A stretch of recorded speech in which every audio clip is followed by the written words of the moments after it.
How to write Chinese character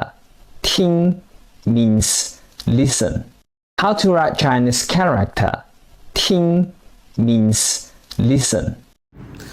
យើងមកលំអិតពាក្យធឹង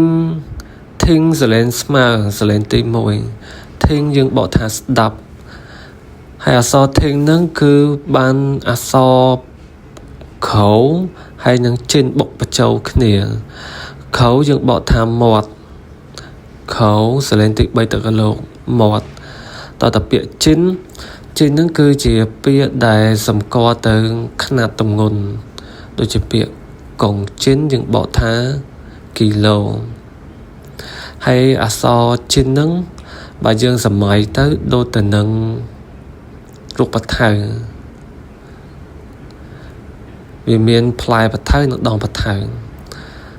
អក្សរចិនហ្នឹងគឺជាសំដៅទៅលើអត្ថន័យវាហ្នឹងគឺដូចទៅនឹងរូបដងបថៅ